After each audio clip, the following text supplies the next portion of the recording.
Et donc, du coup, ton savoir qui est présent parce que, quelque part, Dieu s'est servi du bien immature de Fabrice pour te canaliser et créer un cadre qui, aujourd'hui, ben, fait parler, quelque part, un peu votre union après sa mort. Mhm. Là où, durant son vivant à Fabrice, eh bien, son caractère a servi, en fait, en partie à ceux qui étaient un peu comme ta famille, hein, en le maintenant dans une absence quelque part intérieure. Oui, C'est bien ça, hein? c'est yes, yes, yes. Et j'aimerais dire, hein, la pierre qu'ont rejetée ceux qui bâtissaient va aujourd'hui devenir la principale, celle de l'angle. Et ces œuvres, au travers de moi, doivent toucher un maximum de bonnes âmes. Je le dis et je le décrète avec foi et conviction. Et pour revenir à cette notion d'absence intérieure, je l'explique par rapport à ses proches, j'explique comment, encore une fois sans reproche, c'est Fabrice aussi qui devait faire son travail. Mhm. On devait faire notre travail. Et cette absence extérieure, je l'explique comment. Parce que déjà, durant notre vivant, comme j'avais expliqué, lui, il pouvait se réveiller à n'importe quelle heure, aller aider et tout. Et il y a un moment, durant le deuil, toutes les personnes qui m'approchaient, c'était toujours pour me dire, oh, quand on était en boîte et tout ça et tout, on savait qu'on pouvait boire comme on voulait parce que il allait déposer tout le monde et tout ça et tout. Fabrice, tu pouvais l'appeler à n'importe quelle heure et tout, il allait se lever, il allait venir, il allait faire toutes ces choses. Et donc, tu vois que c'est quelqu'un qui était dans une absence intérieure. Pourquoi? Je te donne une question.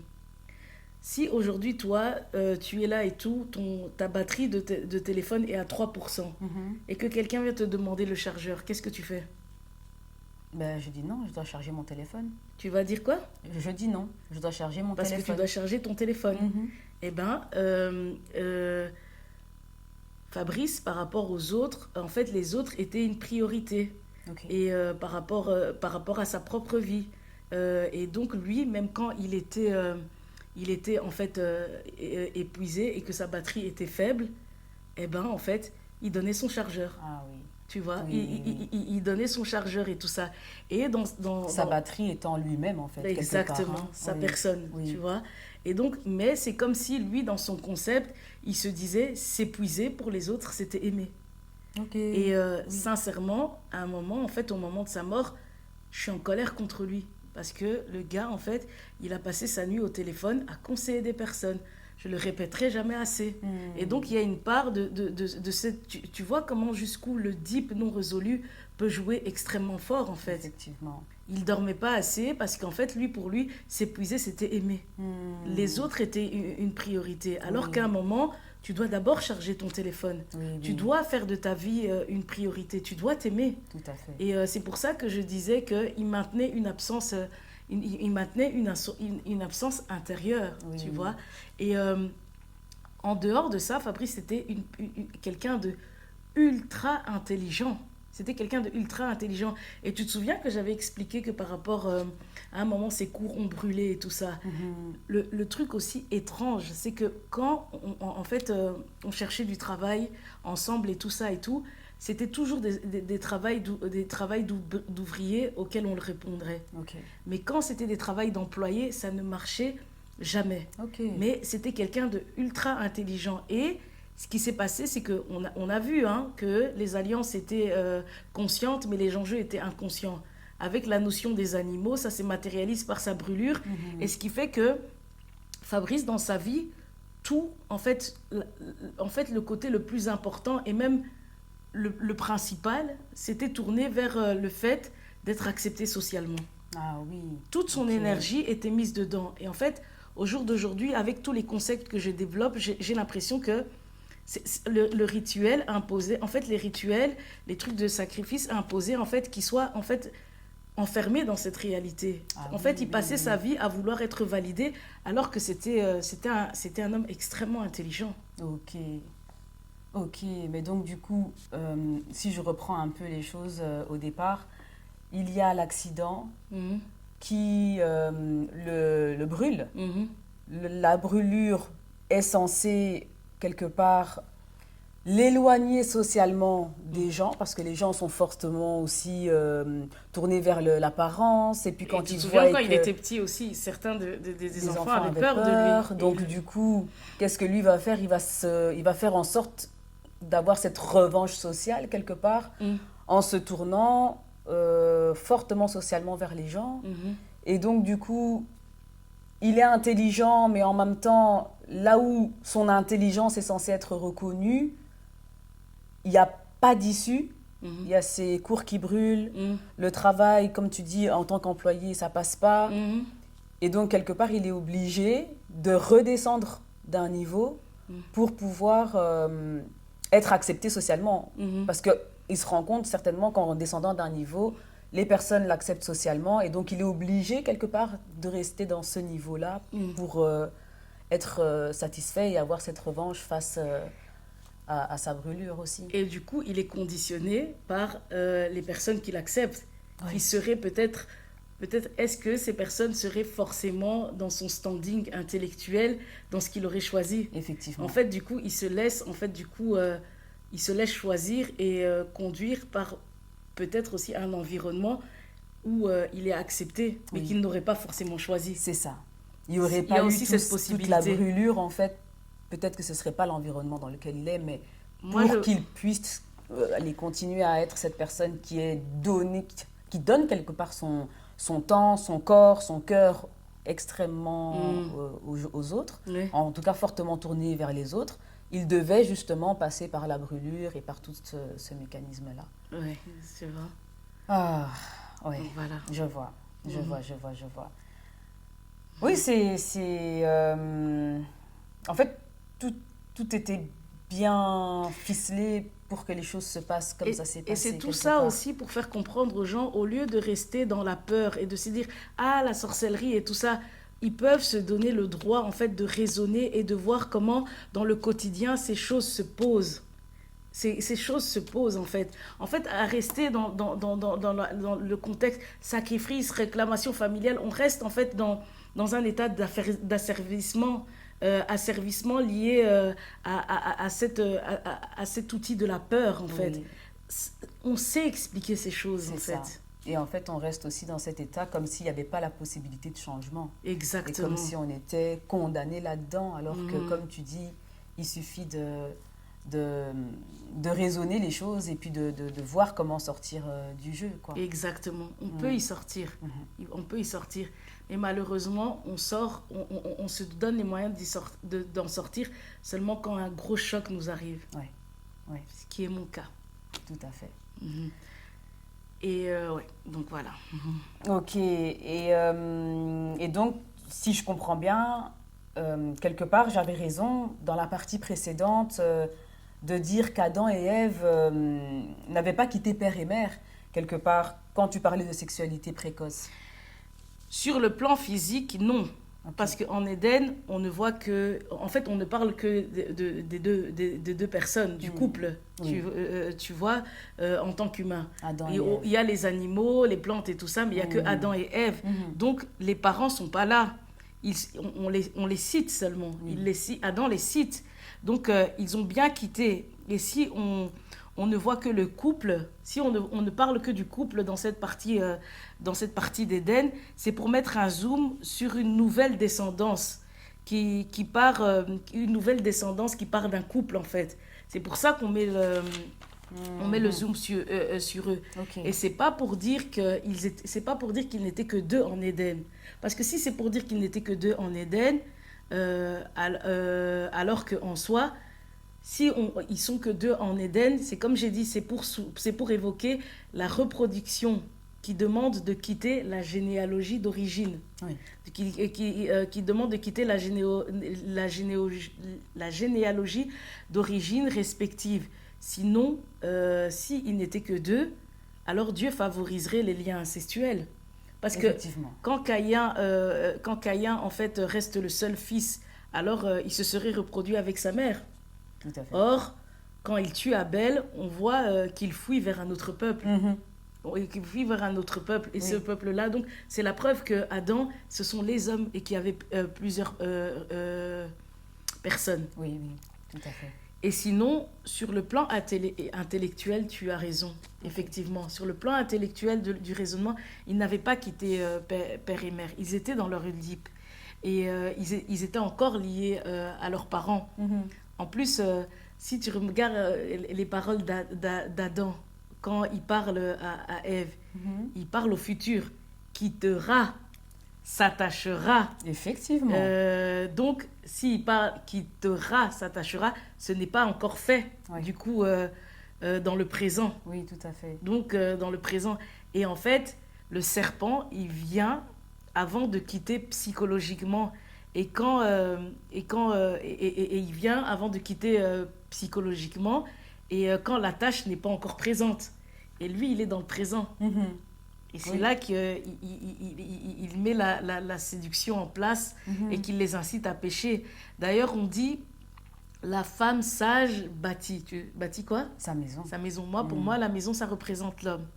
Et en fait, en soi, quand Ève a désobéi, elle a détruit la maison. Oh, oui. Elle a détruit la maison. Et Dieu lui prononce des paroles de malédiction. Tu seras esclave. J'ai envie d'associer ça aussi au fait, comme je t'ai lié à mon trauma, inconscient et tout ça et tout, j'ai détruit. J'ai détruit la maison. Okay. Aujourd'hui, qui se représente sous forme de la mort. Tu vois. Et c'est qui prouve... en fait, dans la femme sage, on parle de sagesse. Ça prouve qu'il s'agit de s'instruire, de craindre Dieu. C'est Salomon qui demande la sagesse à Dieu, hein, et l'intelligence, en fait, pour pouvoir diriger le peuple de Dieu. Et il est dit que les gens du monde entier venaient écouter son savoir.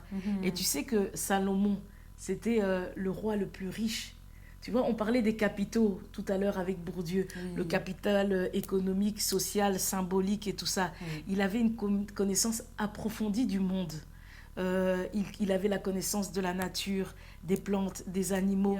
Il a rassemblé ses connaissances pour écrire les proverbes. Il avait un leadership, une capacité de gouverner, plus un jugement éclairé.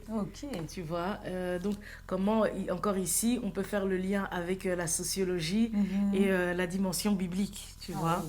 Et, mais le souci, c'est que la sagesse, elle est incarnée en Salomon. Salomon qui est un homme. Qui est un homme. On ne parle pas d'une femme. Et qu'est-ce qui va se passer? C'est que Salomon va désobéir.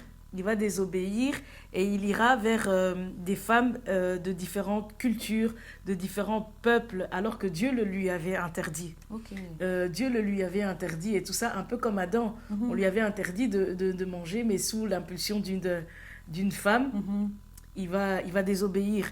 Pareil, qu'est-ce qui va se passer? C'est que dans cette désobéissance, il va aller jusqu'à avoir 700 femmes et 300 concubines. Pour moi, en fait, de ce que moi j'associe, c'est que ça représente les nations, les femmes. Et le deep du monde non résolu. Toutes ces femmes, tu vois. Il va passer, en fait, en étant avec ces femmes, il va chuter. Il va chuter comme Adam. Comme Adam. Il va passer du roi à prince, en fait. Il va passer du roi à prince. Comme qui? Le prince des ténèbres. Comme le prince des ténèbres. L'antichrist, tu vois. Et l'antichrist qui a 700 femmes, 300 concubines. Et donc, pour moi, la polygamie est aussi un esprit. C'est le règne des nations. On parle de Babylone la Grande dans la Bible, dans l'Apocalypse et tout ça. Et mon père aussi est dans la polygamie. Et donc, ça aussi, c'est associé, en fait, à un esprit, en fait. Ici, on parle de l'antichrist. Par contre, Christ, quand on parle de Christ, on dit qu'il a une épouse. C'est l'Église. Effectivement. C'est l'Église et tout ça. Et il passe du Fils de l'homme au Fils de Dieu, puis à celui de roi, de roi des rois. Donc, il y a une seule alliance, une seule épouse, en fait. On parle de la vie éternelle, on parle du lieu saint et du lieu très saint. En fait, à l'époque et tout, les Israélites, quand ils sont partis, ils étaient dans le désert, il y avait le lieu saint et le lieu très saint. Il n'y avait que les prêtres qui pouvaient passer, qui pouvaient passer par là. Et en fait, Voilà. Mm. Et quand Jésus est mort, on dit que il a déchiré le voile. Et donc, il n'y avait plus d'intermédiaire entre le lieu saint et le lieu très saint à sa mort, en fait. Ok. Et tandis que Lucifer, l'ange de lumière, l'ange déchu, qui va devenir l'ange déchu, il s'agit, en fait, pour moi, quand je l'associe, à un pacte avec 700 et 300 concubines qui sont des filles, en réalité, pas des femmes. Effectivement. Et le prince des ténèbres sur terre, c'est le pacte des nations. Parce que, par exemple, quand Jésus il parle d'épouse, et des fois Dieu il va parler de Sion, ma bien-aimée. Mhm. Sion, c'est une ville. Oui. La Nouvelle Jérusalem, c'est une ville. Et ici, on voit que le diable, en fait, pour moi, c'est le pacte des nations. On parle souvent du nouvel ordre mondial. Et comme chez Jésus, on parle du lieu saint et du lieu très saint, on parle de la mort et du séjour des morts. C'est comme les personnes qui, quand elles sont ici, on dit qu'elles sont comme mortes, comme la malédiction jetée par Dieu. Mhm. Et quand le corps n'est plus, on va dans le séjour des morts. Et il y a aussi, en fait, pas de séparation dans ce pacte, ce pacte avec les nations, dans ce nouvel ordre mondial. Oui, Les gens meurent tous les jours, c'est vrai. tu vois. Et les gens meurent tous les jours et ça s'explique aussi. Je me rappelle un jour, mon prof de sociologie il disait, en fait, si les gens ne meurent pas, l'ambulance n'aura pas de travail. Tu vois? Oui. En fait, tous les métiers, ça découle en fait il faut qu'il y ait un problème derrière. Oui, malheureusement. Si les gens ne divorcent pas, ben, l'avocat lié au truc de la famille, il n'a pas de boulot. Effectivement. Tous ces trucs, si les gens ne sont pas malades, l'hôpital fait grève. Vous voyez à quoi représente la mort? Et le DIP, je vous ai dit que le DIP, c'est toujours lié à des blessures. Et ici, on parle de blessures physiques, émotionnelles et tout ça.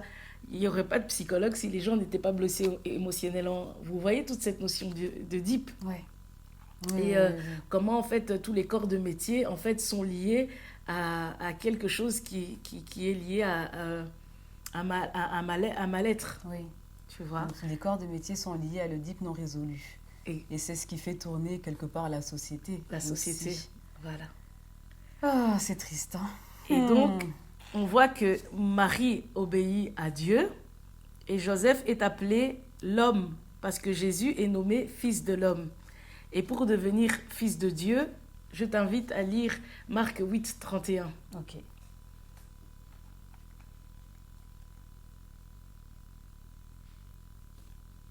Alors, Marc 8, 31.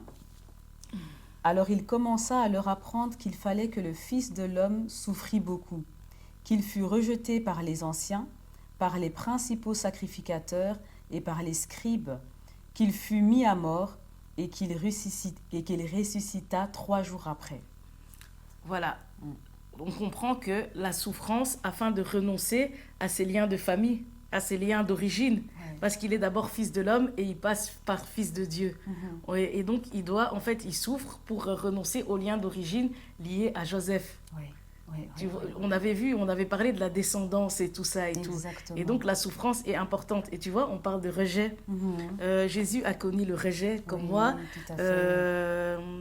de la part de ses pères. Et il meurt comme Fabrice. Oui. Et c'est après sa mort, on dit qu'il est mort pour l'épouse, pour l'Église, qu'il obtient le titre de roi. Et donc, tout bêtement, en fait, si je peux faire de Fabrice un roi par rapport à ce témoignage, j'ai envie de dire, par mon témoignage, j'ai envie de dire gloire à Dieu.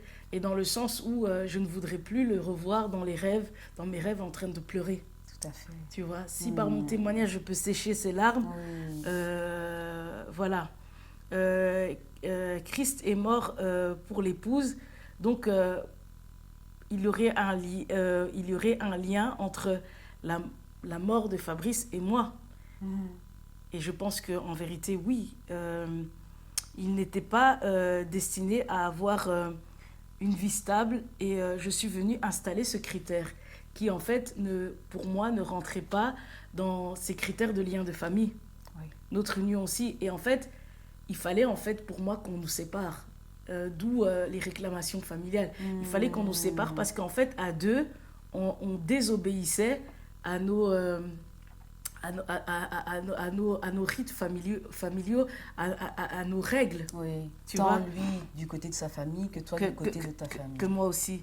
Et tu sais que si tu regardes en fait le deuil de Fabrice qui est sur YouTube, Mm. entre la minute 9 et 11, je crois que exactement, je crois à 10 minutes 36 si j'ai bonne mémoire, parce que ça fait longtemps que j'ai regardé, il y a sa tante qui est la sœur de sa mère qui est en train de parler et qui dira: Ah, mais pourquoi tu n'étais pas seulement mort quand tu avais eu la blessure? Tu es venu mourir quand tu as eu des enfants, quand tu as eu une femme et tout, des trucs comme ça. C'est comme si en fait... c'est comme si en fait la mort était en fait devait être une évidence, Oui. tu vois. Et Mhm. donc ça j'ai pas compris. Et Mm. en même temps quand on était ensemble, des fois en fait elle l'avait sommé en fait elle le sommait en fait de d'être avec en fait avec des femmes qui étaient de leur même tribu, des trucs comme ça. Et elles lui ont déjà proposé alors qu'elle savait qu'il était en couple avec moi, tu Ah vois. oui. Et donc, toutes ces choses, tu comprends que peut-être que elles ont cette attitude. Moi, je me disais, oui, mais elles ne m'aiment pas, mais ça n'a rien à voir avec moi. Peut-être que eux, elles ont bien conscience de leurs coutumes et de leurs lois familiales et Mm. ils y dérogent pas. Ok. C'est ce que je suppose. Donc, si j'ai bien Mm. compris ce que tu disais, donc sa famille lui proposait des femmes Mm. de la même tribu que Oui, lui pendant qu'il exactement. était avec toi. Exactement. Ah oui, On d'accord. lui a déjà proposé, tu Ok, vois. Et oui. je me rappelle une fois, on on va quelques semaines chez sa tante et tout, devant moi. Bon, là, elle exprimait ça par rapport au papier, mais elle lui disait, oui, comme tel oncle t'a fait venir, toi aussi, tu dois marier telle cousine, comme ça, elle vient aussi. Comme on t'a aidé, tu dois aider aussi. Mais elle dit ça devant moi, moi, je suis Oui. là, C'est tu lourd, hein? vois. Oui, oui, Et, oui. Mhm. ça m'avait un peu choqué, mais bon. En fait, le Mhm. choc culturel, hein, on reste des Oui. enfants européens et tout ça. Maintenant, avec la mort et tout, comme j'ai dit, je commence un peu plus à m'intéresser à la culture. Avant, je le savais, j'avais des notions. C'était un peu une culture générale, mais maintenant, Hmm. j'en fais une culture personnelle. Ok. Donc voilà.